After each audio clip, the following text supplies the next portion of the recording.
Same ending, right? You can go either way that you want, but there's also things that you can do, right? So, real quick. So in this position, let's go this way. Instead of me controlling the hip, right? I'm gonna bring both arms under, and I gotta scoop them up quick, okay? So if I do this slow, this isn't gonna work, okay? And this isn't one that, sometimes people start grabbing gis when they do this, right?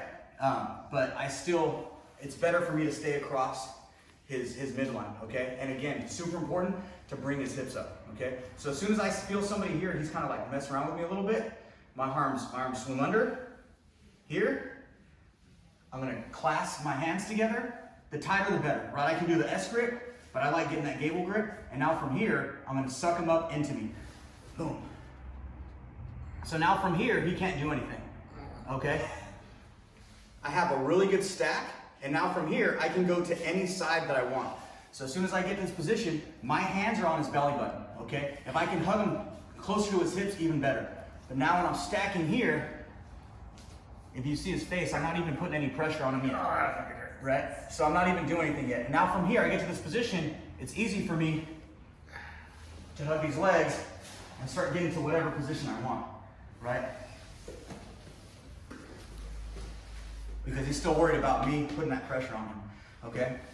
So I want you to get that position on me. I'm gonna go over a couple things on why we need to stay tight, okay? If he gets to this position, right, get that double unders, right, and he starts bringing my hips up, if he's not tight, like right now I don't feel him that tight, I can just push his elbows up, boom, and get back into the guard, okay? So that's one of the ways that people can kind of defend this, is they push the elbows up, and they make it impossible where I just slide my knees down, right? Because he can't hold my knees tight, right? Remember, he's strong with his elbows in.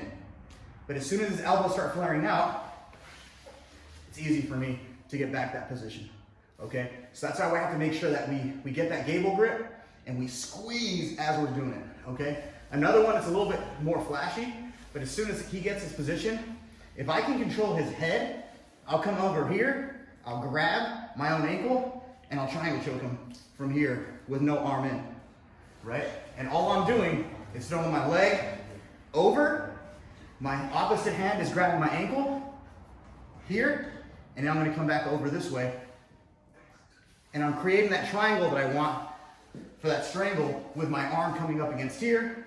The shelf is what, my calf, and now my hamstring is blocking off the carotid here. So as soon as I get this position here, I can technically get here if I want, but all I'm doing is reinforcing it to get that position, all right? So that's why it's super important to stay tight. Bless you. So that doesn't happen to me, right? You might need to be a little more flexible, more advanced to get that position for that triangle. The problem is, you practice it enough, you're gonna get caught, right? So as soon as I swing my arms in, 1, 2, 3, and I'm right here, I'm right on top of him. He can't do anything from here. My elbows are in, and now from here, easy for me to finish whatever I want, okay?